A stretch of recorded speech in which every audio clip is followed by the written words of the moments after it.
안녕하십니까. 건국대학교 사학과 신병주 교수입니다. 이번 특강은 56개 공간으로 이룬 조선사라는 주제로 우리가 사실 이 역사 속의 이 공간들도 매우 중요합니다. 그래서 이런 그 공간들을 시대의 흐름에 따라서 한번 찾아보면서 그곳에서 어떤 역사가 일어났는지 이런 내용을 중심으로 강의를 진행하도록 하겠습니다. 크게 이제 3부로 나누어 봤는데요.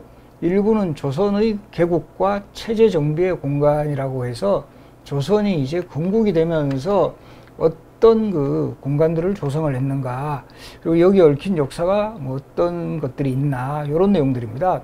그래서 이제 첫 번째 그 주제가 한양천도와 한양도성의 건설인데, 조선은 1392년 7월에 건국이 되었지만 그 2년 후에 천도를 단행을 합니다. 이 수도가 고려의 수도가 개성이죠. 개성에서 바로 이제 한양 천도를 단행을 했고, 그리고 이 한양이라는 곳이 수도로 결정된 데 있어서 아주 그 중요한 요소가 산으로 둘러싸여 있다.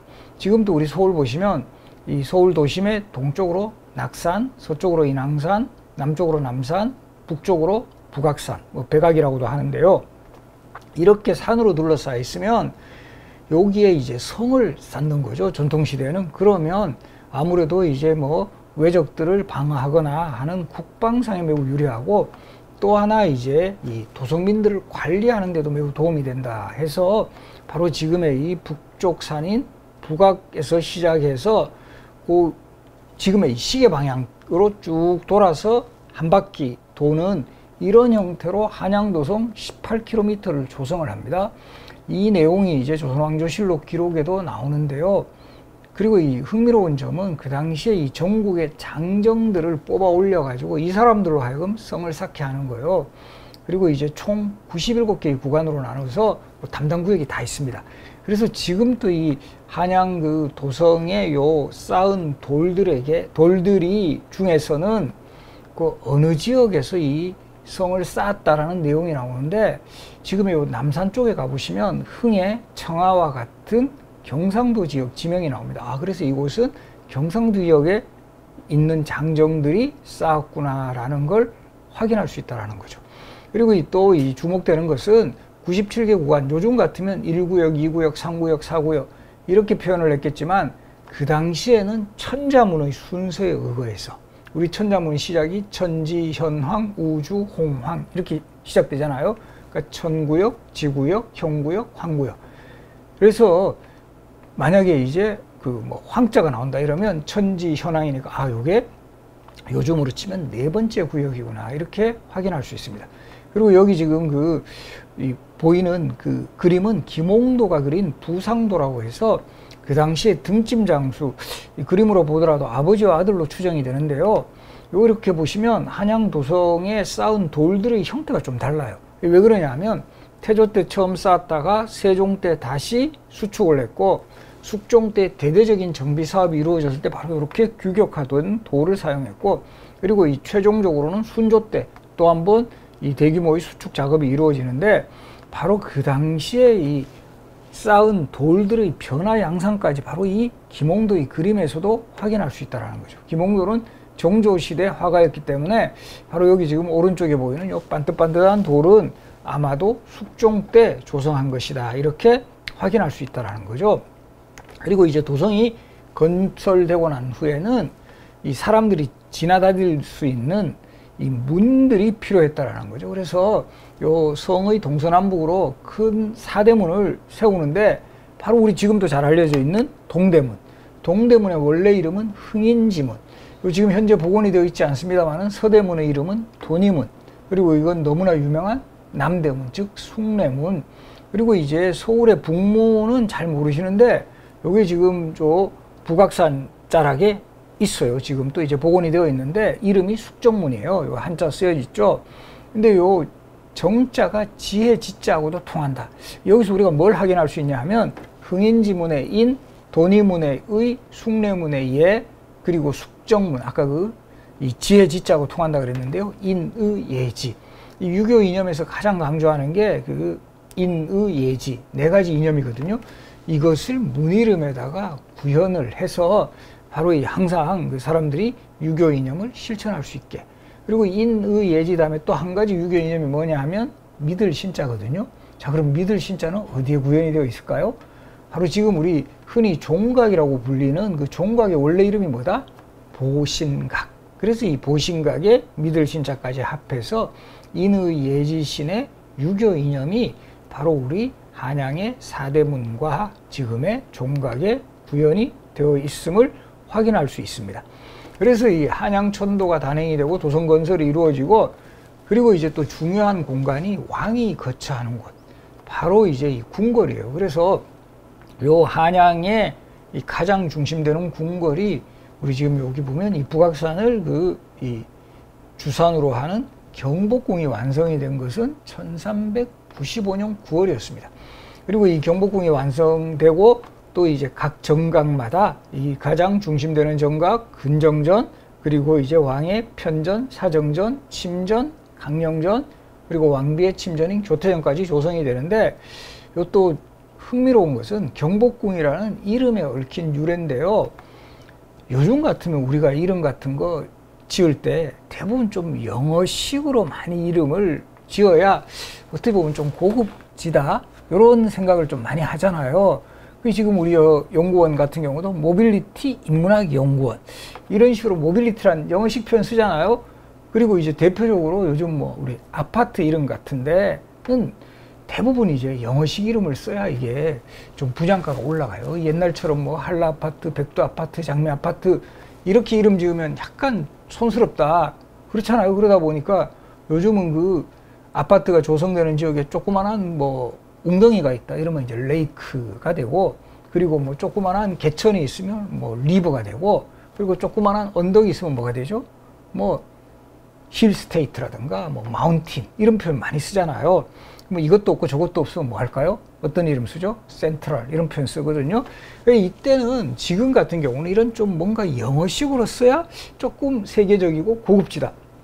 조선시대 같은 경우는 이런 궁궐 건물이라든가 책 이름을 지을 때 시경이라든가 서경의 아주 그 중요한 구절, 요거를 인용해요.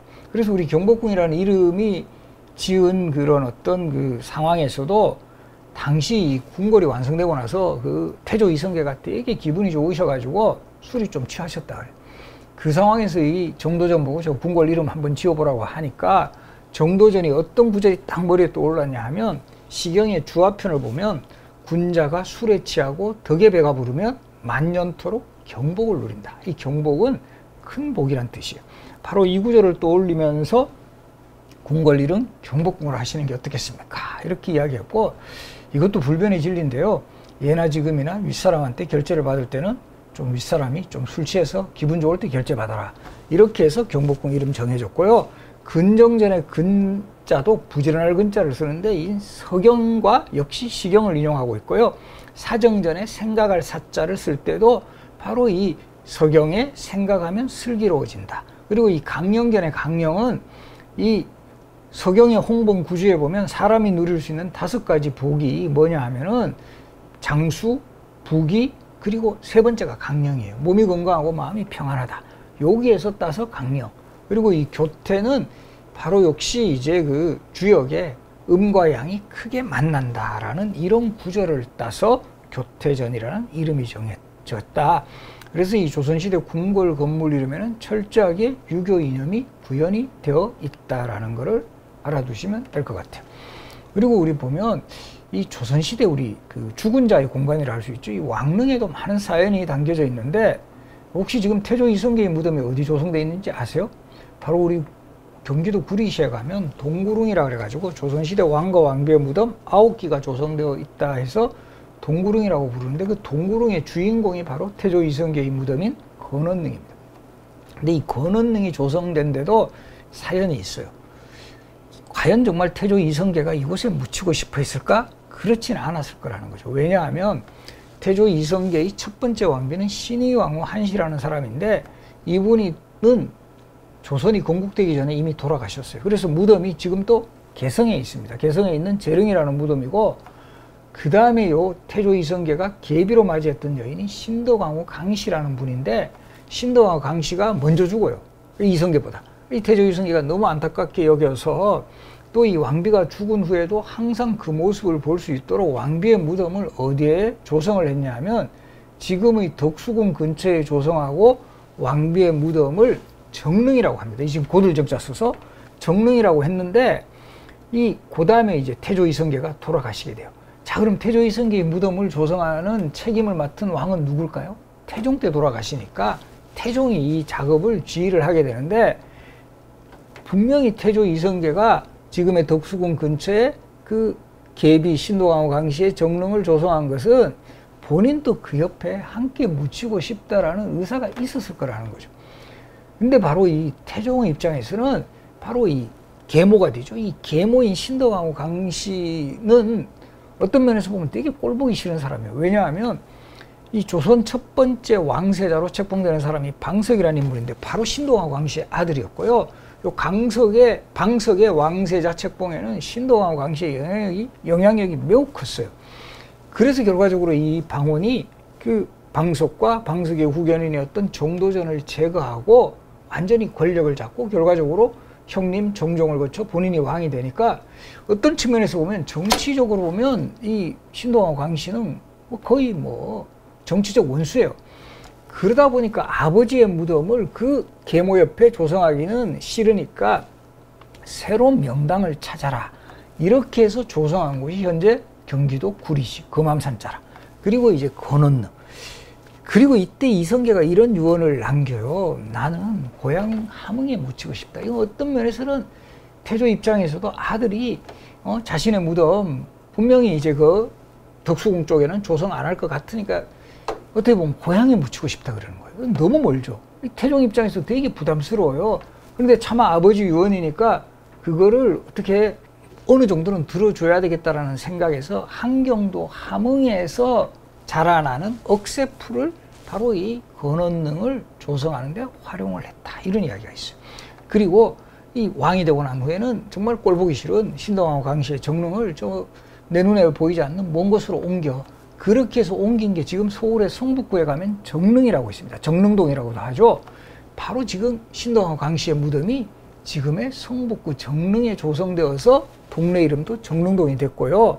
지금의 우리 덕수궁 일대를 뭐라고 부르죠? 정동이라고 부르죠. 정동이라고 부르는 까닭도 원래 정릉이 있었던 동네라는 뜻으로 정동으로 불리고 있고, 또 이 태종과 신도강호 강씨의 악연을 보여주는 대표적인 사례가 이 태종이 처음으로 청계천 공사를 해요. 그래서 지금 현재 청계천의 원형을 만든 왕이 태종인데 처음에는 다리를 흙으로 만들어요. 근데 이 비가 많이 오니까 다리가 떠내려갑니다. 그래서 크게 이제 큰 돌이 필요했죠. 돌다리로 이 다리를 만들면 좀 안전하겠다. 그래서 이제 이 청계천 다리를 다 돌로 교체하는 과정에서 바로 이 광통교 다리의 석축으로 강씨의 무덤 가면 정릉에 가면 큰 돌 많지 않느냐 그거 써라. 이렇게 돼서 그 무덤에서 가져온 돌을 가지고 석축으로 활용을 했습니다. 이것이 지금으로부터 한 15, 16년 전 청계천 보금공사할 때 이 현장에 나타난 거예요. 이게 발굴이 된 거예요. 그래서 600년 전 그 태종과 신도강호 강씨의 갈등을 보여주는 또 이런 그 유적이 출토가 돼가지고 상당히 화제가 된 적이 있었습니다. 그리고 우리 태종 다음의 왕이 세종인데요.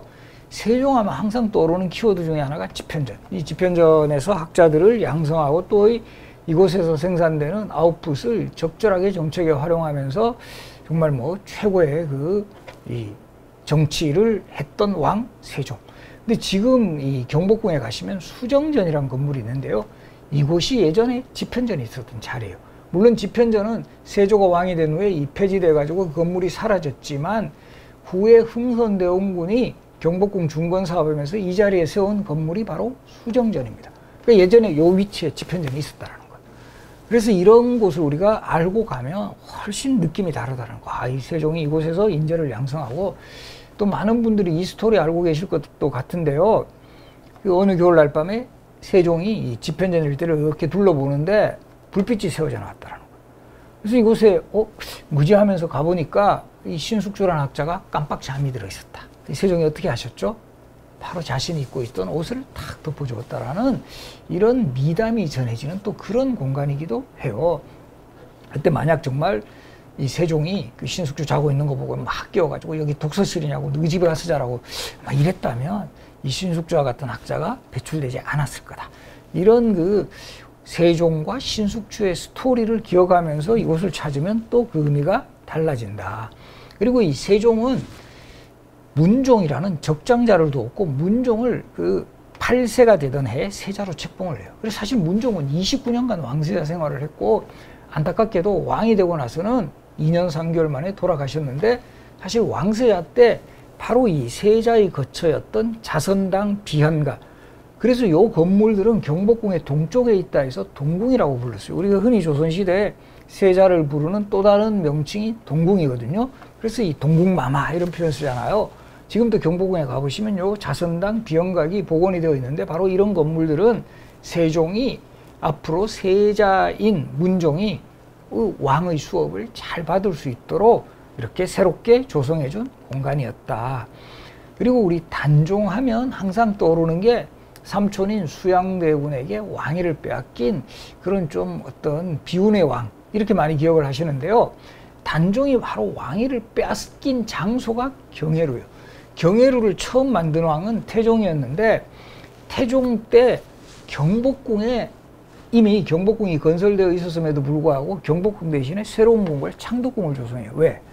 이 경복궁은 완전히 정도전 작품이에요. 그러니까 이 태종의 입장에서는 그것도 좀 못마땅하고 뭔가 이 경복궁은 뭐 터가 좀 좋지 않다 이렇게 해서 창덕궁을 새로 조성하고 또 이 경복궁에 경혜루라는 왕과 신하가 함께 만나는 공간, 무각이란 뜻이거든요.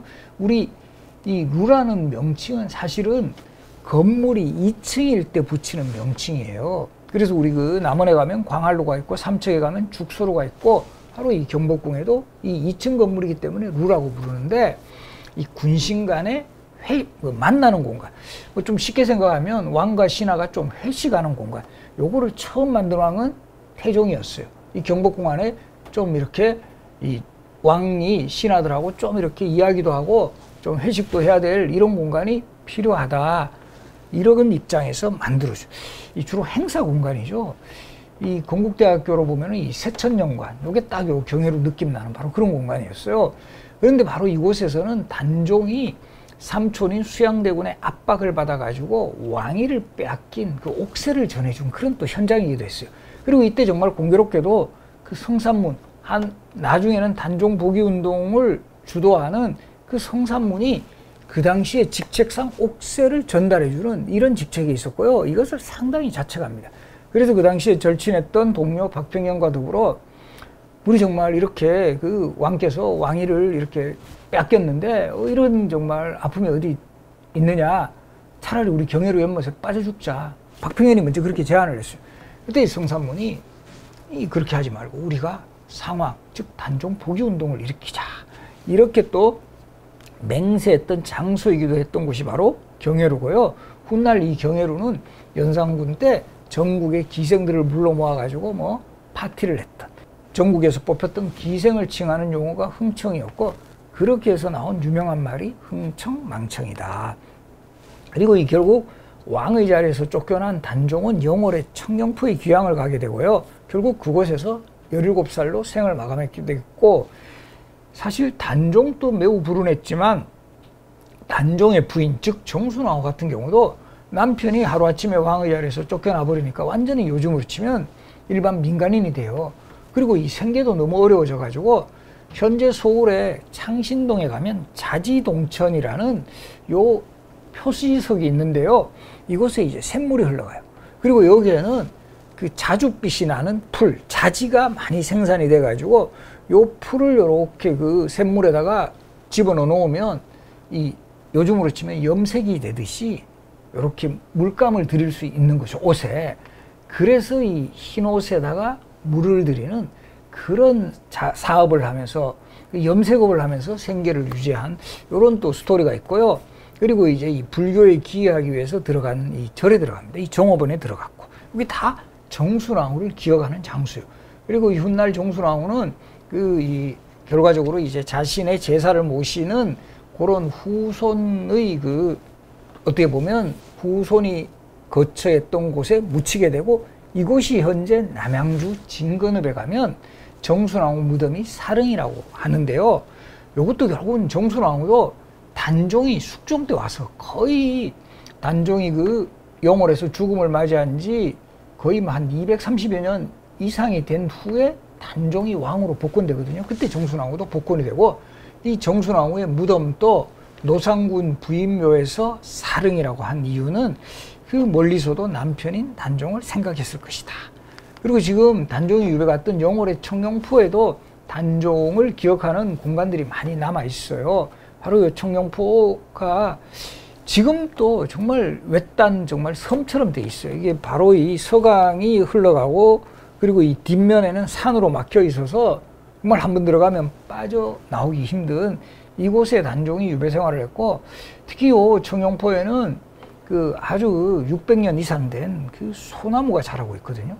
요 소나무의 이름이 관음송이에요. 왜 관음송이냐 하면 바로 소나무는 단종의 그런 안타까운 사연을 보고 벌관, 그리고 단종이 뭔가 이렇게 좀 흐느끼고 슬퍼하는 그런 소리, 소리를 들었을 것이다. 그런 뜻에서 관음송이라는 명칭이 붙었고, 바로 요 영월에는 지금 단종의 무덤인 장릉이 조성이 되어 있습니다. 그리고 여기 이제 영월의 관아가 간풍원인데, 뭐 많은 분들이 단종은 그 유배지인 청룡포에서 생을 마감했을 것으로 생각이 되는데, 실질적으로는 영월의 이 동원이었던 관풍원에서 기록의 여러 자료를 보면 세조가 보낸 그 사약을 마시고 결과적으로 이제 죽었을 가능성이 높은데, 실록 기록에는 자결한 것으로 되어 있습니다. 그래서 이 여러 상황을 종합해 보면 이 사약을 가지고 간 사람도 정말 단종이 너무 이제 그 한때 모시던 왕이니까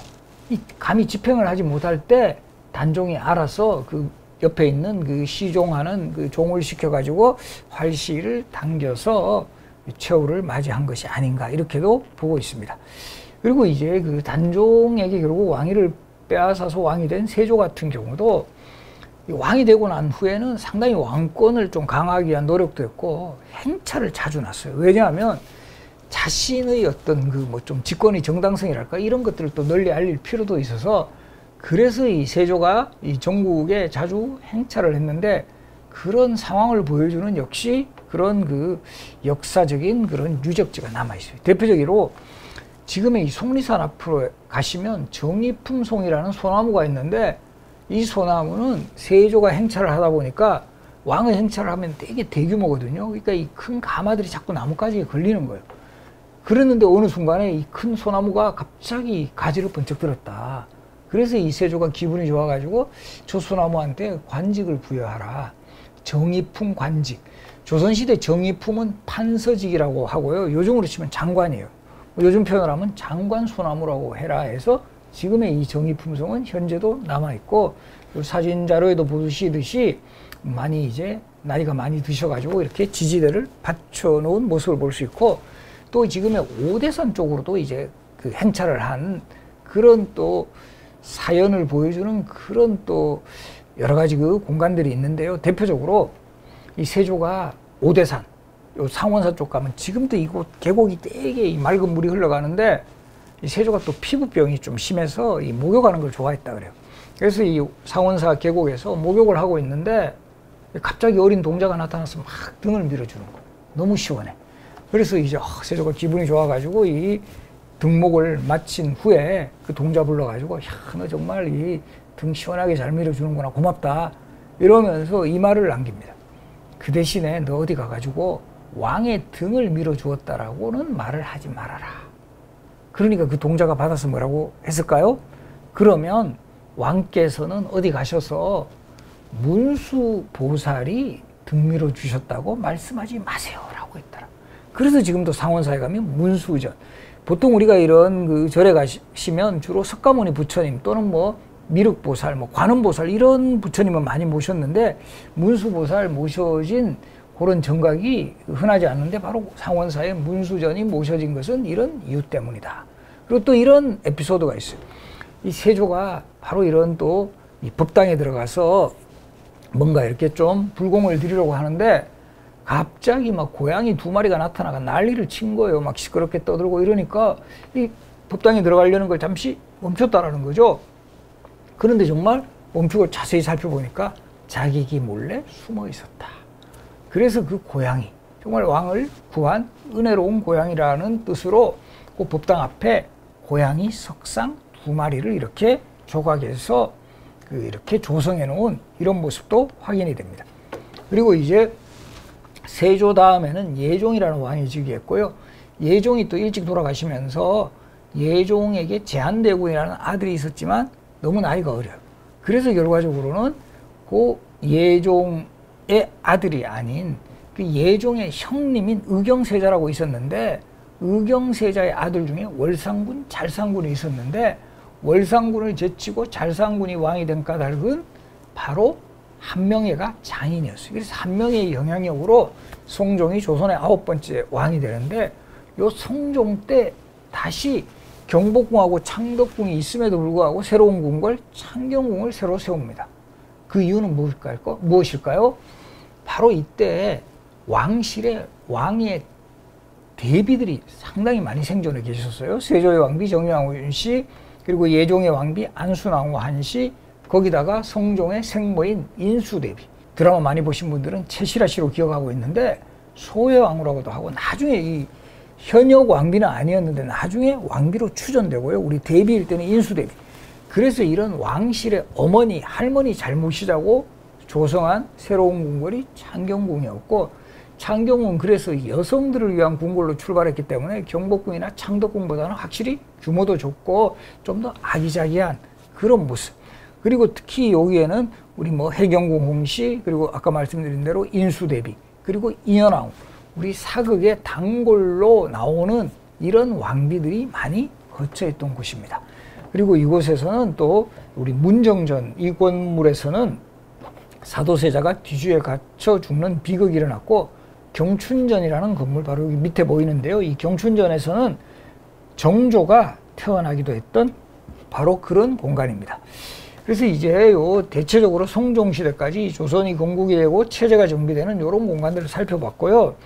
그 다음에는 주로 이제 16세기부터 또 이제 좀 조선 흔히 중기라고 할 수 있는, 그리고 이 시기에 바로 또 이 임진왜란, 병자호란, 그래서 2부에서는 요 시기를 중심으로 해서 대략 시기적으로 보면 한 17세기, 16, 17세기를 한번 주제로 한 공간들을 살펴보기로 하겠는데요. 앞에서 잠깐 소개했지만 이 경회로는 연산군 때 완전히 흥청망청의 공간이 돼요. 바로 이 흥청들 불러가지고 맨날 파티하고 이곳에서 공연하고, 그러다 보니까 이제 정말 국정은 마비되고, 여기다가 이 장록수는 원래 흥청 출신이었는데 후궁으로 삼았고, 그야말로 연산군 시대에 이 요즘 표현으로 하면 국정농단 그런 모습을 보여. 이 연산군이 그렇게 독재군주인데도 놀랍게도 장록수 말은 잘 들어요. 연산군을 어린아이처럼 부리고 노예처럼 부렸다, 이런 표현도 있거든요. 그래서 이런 우리 흥청망청이라는 그 용어의 유래에서도 이런 정말 그 독재군주의 이런 그 모습이라든가 이런 것들을 지금 또 경계해야 된다. 지나치게 사치하고 향락생활로 빠지는 이런 모습이 후대까지 경계돼야 한다라는 그런 뜻으로 흥청망청이라는 용어가 지금까지 이어지고 있다는 거죠.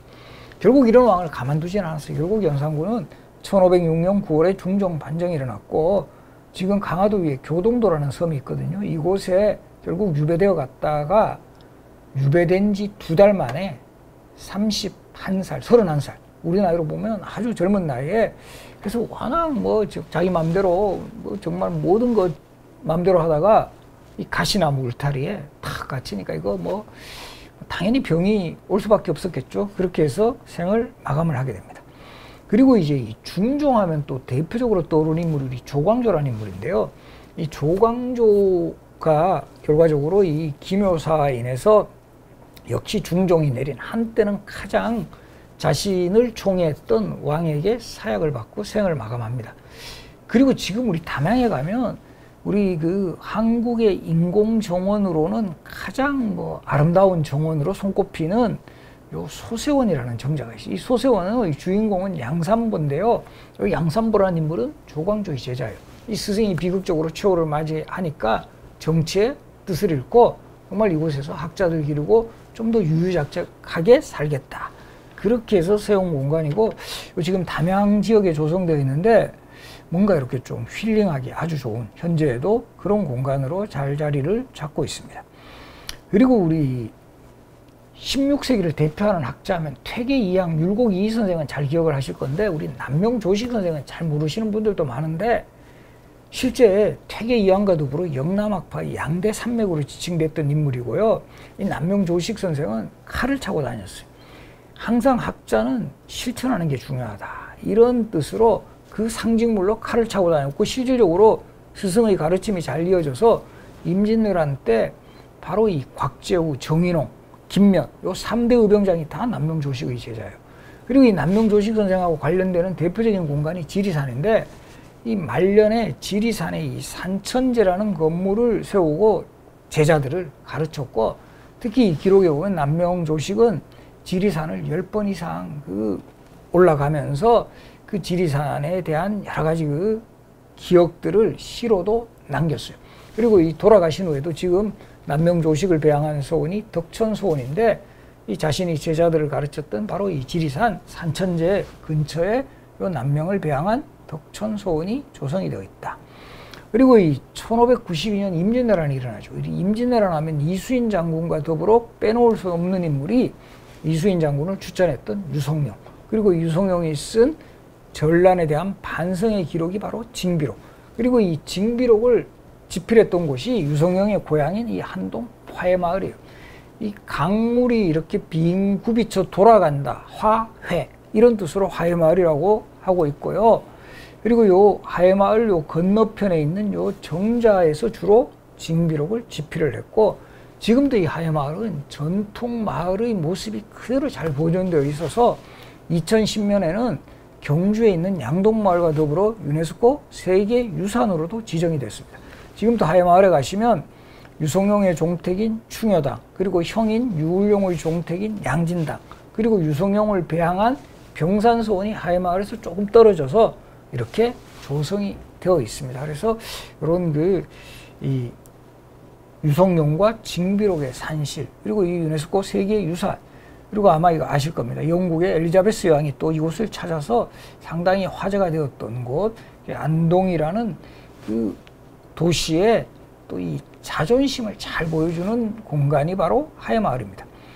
그리고 우리 임진왜란 이후에 바로 이제 처음으로 즉위한 왕이 광해군인데 광해군은 사실 외교 부분에서는 상당히 높은 평가를 받아요. 그러나 내치 부분에 있어서는 동생인 영창대군 죽이고 어머니 폐위시키고 그리고 또 결정적으로 너무 무리한 궁궐 조성 사업을 실시해가지고 이것이 결국 광해군 정권을 무너뜨리게 되는 그런 원인이 되는데 지금은 흔적도 남아있지 않지만 인왕산 자락에 그 당시에 경복궁의 한 10배 규모의 인경궁을 조성했다라는 기록이 보이고요. 그리고 이제 그 경희궁, 지금의 이 경희궁, 원래 세워졌을 때는 경덕궁이었는데요. 이 경덕궁을 조성을 했다. 그래서 지금 이제 경희궁은 일부는 복원되어 있었지만 사실은 한 10분의 1밖에 되지 않아요. 그 앞으로 지금 역사박물관, 서울역사박물관이 들어서 있어서 이 궁궐의 원모습은 찾기 힘든데 광해군을 결국 이제 무너뜨리게 했던데 일조를 했던 곳이 바로 인경궁과 경희궁이다. 이것은 우리가 중국 역사에 보면 진시황이 바로 이제 그 만리장성 같은 그 대토목 공사를 벌이다가 결국 무너지는 이런 모습하고도 닮은 부분이 있습니다. 그리고 결국 광해군 정권을 무너뜨리는 인조반정이 1623년에 일어나는데요. 인조반정의 이런 공간들, 우리가 이런 또 이 공간에 대한 좀 공부를 할 때는 직접 현장을 답사해보고 또 그 사건이 일어났던 루트들을 따라가 보는 거예요. 이것도 좀 흥미로울 것 같은데요. 반정군들이 처음 모였던 곳은 홍제원, 지금의 홍제동 쪽이고 그 다음에 이 반정군들이 지금의 요 세검정 일대 와서 그래서 일설에는 이곳에서 칼을 씻었기 때문에 세검정이다. 세검 칼을 씻다. 요게 이제 나중에 영조 때 정자를 세울 때 세검정이라 했다. 그리고 창의문을 거쳐서 바로 이 광해군이 있었던 창덕궁을 공격을 해가지고 결국 반정에 성공하거든요. 그리고 이 반정의 마지막 과정은 당시에 왕실의 최고어른이었던 임목대비가 지금의 덕수궁, 그 당시에 경운궁에 유폐되어 있었어요.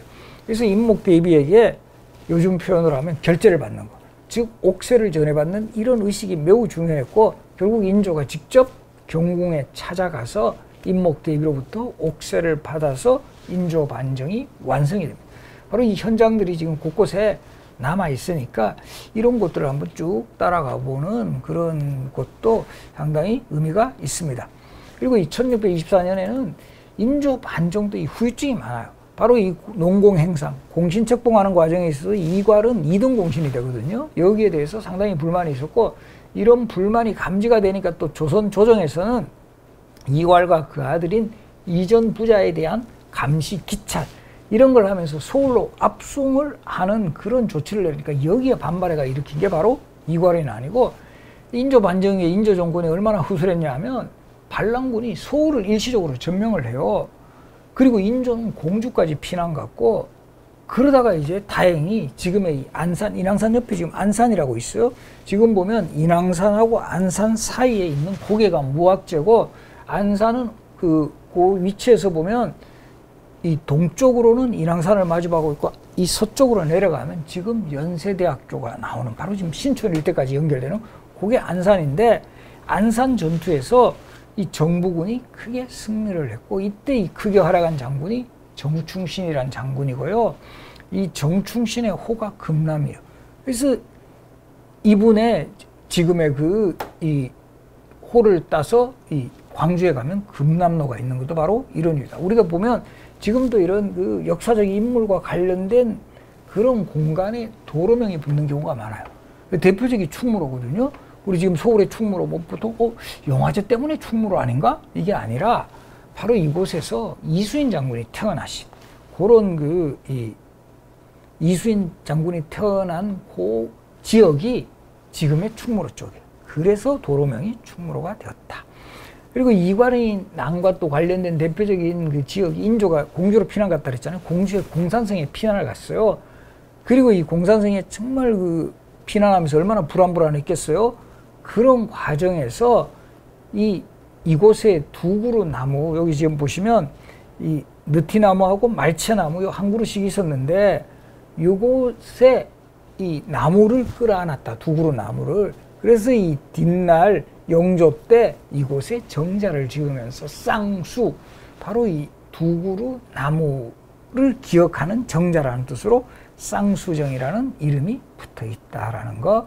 그리고 이제 인조는 그때 보면 불명예죠. 이괄이 난 때는 공주로 피난 갔고, 1627년 정묘호란 때는 강화도로 피난 갔고, 바로 1636년 병자호란 때는 또 남한산. 불명예 아닙니까? 왕이 이 피난 상관학. 그래서 이 남한산성에 가면 지금 당시 병자호란의 상황을 보여주는 유적지가 많이 남아 있는데요. 이 수어장대는 그 당시에 지휘본부였어요. 서쪽에 있다 해서 서장대라고도 불렀는데, 지휘본부가 요 지금 오른쪽에 있는 요 그림은 이 행궁, 그러니까 이 왕이 피난할 때 남한산성에서 임시로 머물렀던 궁궐, 우리가 왕이 임시로 머무르는 궁궐을 행궁이라 하고, 남한산성에도 행궁이 있었고, 조선시대 왕이 가장 많이 활용했던 행궁은 온양에 있었어요. 온양행궁. 왜? 그곳에 자주 이제 온천욕 하러. 온천욕은 지금의 뭐 사우나 이런 개념보다는 이 질병 치료를 하기 위해서 온양온천을 많이 들렀다. 그래서 지금도 이 인조 이 남한산성에 가면 당시 이 병자호란을 기억하는 그런 유적들이 많고요. 그 대략 47일을 버티다가 1637년 1월 30일에 인조가 남한산성 서문을 내려와서 당시 청태종이 수왕단, 항복을 받아들이는 그 단을 만들어 놓았고, 이곳에서 치욕적인 항복의식, 3번 절하고 9번 머리를 조아리는 치욕적인 삼배구고두례라는 항복의식을 했고, 또 여기에 더해서 청태종이 자신의 공덕비를 세워라 이렇게 해서 세운 게, 원래 공식 이름은 대청황제 공덕비인데요. 이게 삼전 나루터에 위치했다 해서 일명 삼전도비라는 이 비석이 지금도 우리 잠실의 롯데백화점 쪽에서 성남 가는 그 길에 요 삼전도비의 모습을 확인할 수 있습니다. 그리고 이제 효종 때 와서는 바로 이 병자호란 때 당한 치욕을 씻자, 이런 뜻으로 북벌, 청을 정벌하자. 그리고 명나라가 멸망됐지만 우리는 명나라에 대한 의리를 지켜야 된다라는 이런 대명 의리론이 상당히 이제 팽배해지는데, 그런 상징적인 공간이 지금 청주에 가면 화양동 계곡에 만동묘라는 사당이 조성이 되어 있어요. 이거는 명나라 마지막 황제 의종과 임진왜란 때 우리 조선을 도와준 명나라 황제 신종을 제사 지내는 그런 사당이에요. 참 보면 또 좀 지금 생각하면 황당한 거죠. 이미 명나라 멸망했는데 그래도 이제 우리는 명나라를 섬겨야 한다라는 이런 논리가 표현된 공간이고요. 앞에 소개했죠. 그 조선시대 왕들이 온양행궁에 많이 가셨는데 온양행궁 제일 많이 이용하신 분은 현종이에요. 온양행궁 거의 뭐 VIP 회원권 소지자셨는데 이 현종이 특히 눈하고 피부가 안 좋으셔가지고 자주 이곳에 거처했고, 근데 놀랍게도 요 온양행궁의 모습을 그린 요 그림이 온양 그 행궁 전도 또는 온양 별궁 전도라고 하는데요. 이런 그림 자료가 있어서 그 당시 온천의 모습하고 그 부속 건물까지 다 이 조성이 되어서 당시 왕실의 온천의 모습, 온천이 이용했던 그런 모습을 확인할 수 있습니다. 이 3부는 조선의 중흥과 세망의 공간이라 해서 주로 이제 18, 19세기 이야기인데요. 우리 이제 조선시대에 숙종하면 항상 떠오르는 인물이 장희빈, 인현왕후죠. 그런 두 사람의 어떤 라이벌 관계를 보여주는 대표적인 공간이 지금 창경궁에 가면 통명전이 있고 현재 건물은 복원이 되어 있지 않지만 취선당이라 해서, 이거 우리 드라마 많이 보신 분들은 장희빈이 인현왕후 막 밀집 인형 만들어가지고 저주 사건을 벌였던 그 신당을 차려놨던 곳이고요. 강고당은 인현왕후가 왕비의 자리에서 쫓겨나서 살았던 곳이 지금의 저 서울의 우리 북촌이라고 하는데요. 그 인사동에서 약간 더 올라가다 보면 강고당 길이 있어요. 바로 이곳에서 조금 올라가다 보면 현재 덕성여고 자리 있거든요. 이곳이 예전에 인현왕후가 거처했던 왕비의 자리에서 쫓겨나서 살았던 곳이고, 또 운명적이게도 나중에 우리 고종의 왕비 명성황후가 이곳에 또 거쳐요. 명성황후도 민씨잖아요. 인현왕후의 인척이에요. 그래서 이 역사적으로 보면 두 명의 왕비가 거처했던 곳이고, 원래 덕성여고 자리에 있었던 이 건물은 현재는 경기도 여주에 가면 명성황후 생가가 있는데 이곳에 지금 다시 옮겨서 복원을 해 놓았습니다.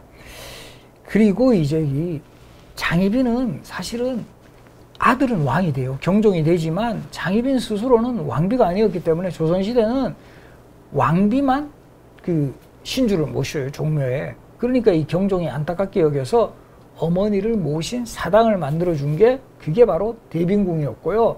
바로 이런 비슷한 케이스가 있어요. 영조도 어머니가 숙빈채 씨. 바로 이 숙종의 후궁이니까 어머니 제사를 못 모시니까 어머니를 위해서 조성한 바로 그런 그 사당이 육상궁, 여기 지금 보이시죠? 육상궁이었고, 이런 방식으로 해서 조선시대 아들은 왕인데 자신은 왕이 되지 못한 왕의 어머니를 위한 사당, 요걸 나중에 육상궁, 영조의 생모인 숙빈채 씨의 사당이 있던 육상궁 쪽으로 다 모았어요. 이렇게 모으니까 7개. 그리고 이래서 지금 이곳을 칠궁이라고 하는데, 여기 지금 청와대 안에 조성이 되어 있어요. 그래서 보존은 잘 돼 있어서 지금 또 우리가 요런 아마 예약하고 미리 신청을 하면 요 칠궁의 모습을 보실 수가 있어요. 그리고 우리 영조 때 활약한 대표적인 화가가 겸재정선인데, 겸재정선하면 항상 진경산수화로 유명하잖아요. 그리고 이 겸재정선의 이 그림의 현장들이 지금 또 곳곳에 그 흔적을 볼 수 있어요. 이 왼쪽에 있는 이 피룬대는 바로 이양복의 집터인데, 지금 서울의 배화여고 그 교사라죠. 그 건물 바로 뒤쪽에 이 피룬대라는 바위에 새겨진 글씨를 확인할 수 있고, 이 청풍계의 흔적은 청운초등학교에서 조금 올라가시다 보면 역시 여기에 바위글에 백세청풍이라고 새겨놓은 글씨를 또 확인할 수 있고요. 요 지금 마지막 요 오른쪽에 보이는 요 그림은 이 수성동 계곡인데, 여기에도 원래는 예전에 아파트가 들어서 있어서 요게 한 20여 년 전에 요 아파트 일대가 거의 철거가 되면서 바로 요 계곡이 복원이 됐어요. 그리고 절묘하게 그 당시에 사용되었던 이 기린교라는 다리까지 이게 확인이 되면서, 야, 이 겸재정선의 그림이 정말 그 당시에 현장의 모습을 생생하게 그렸구나. 그리고 이 겸재정선은 배를 타고 가면서 한강의 여러 주요 지역도 이렇게 그림으로 남겼어요. 그래서 이 겸재정선의 진경산수화로 인해서 우리가 거의 한 250여 년 전에 그 서울의 모습을 그대로 이제 또 확인을 할 수 있다. 매우 중요한 자료입니다. 그리고 이제 이 영조 같은 경우는 50년을 해로했던 첫 번째 왕비 정송왕후 서씨가 돌아가시고 이제 결국 15세 신부를 계비로 맞이했어요. 66세. 그런데 이제 지금 이런 것도 아까 제가 왕릉 이야기 잠깐 했는데 지금 영조의 왕릉이 월릉이라고 해서 동구름자락에 조성이 되어 있는데 이 영조와 마지막을 함께한 여인은 50년을 함께했던 정송왕후가 아닌 15세의 계비 정순왕후였다. 그래서 우리가 보면 조선시대 이 왕릉도 한번 찾아보시면서 왕릉도 유네스코 세계유산으로 지정이 되어 있는데요. 이 왕 옆에 묻힌 그 파트너가 누군가, 경우에 따라서는 정비, 경우에 따라서는 계비 또는 홀로 묻혀 계신 분도 많아요. 대표적으로 우리 강남에 가면 우리 선정릉 할 때 이 정릉이 중종의 무덤인데 중종은 이 왕비가 3분이나 계셨지만 홀로 묻혀 계십니다. 그리고 이제 정조 하면 항상 또 떠오르는 게 이 수원 화성건설. 그리고 이 화성건설의 공사보고서가 화성성여의궤고 이 화성성여의궤의 기록이 워낙 치밀했기 때문에 수원 화성은 원형을 그대로 유지한 채 복원할 수 있었고 그런 점을 인정받아서 수원 화성은 현재 유네스코 세계유산으로 지정이 되어 있습니다.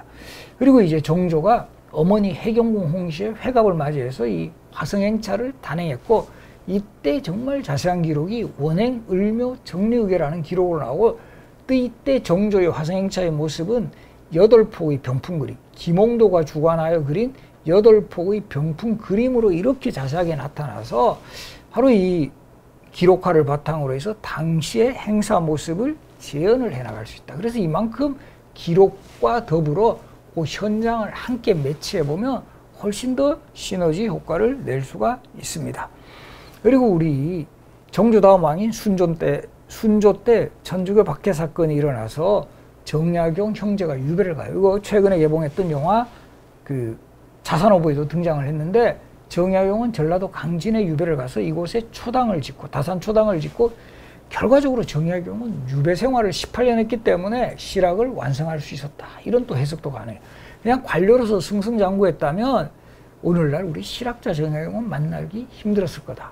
그리고 우리 정약전 선생은 흑산도 유배 가시거든요. 이곳에서는 책도 잘 구할 수 없고 이러니까 물고기 연구에 전념해서 만든 저술이 자산어부.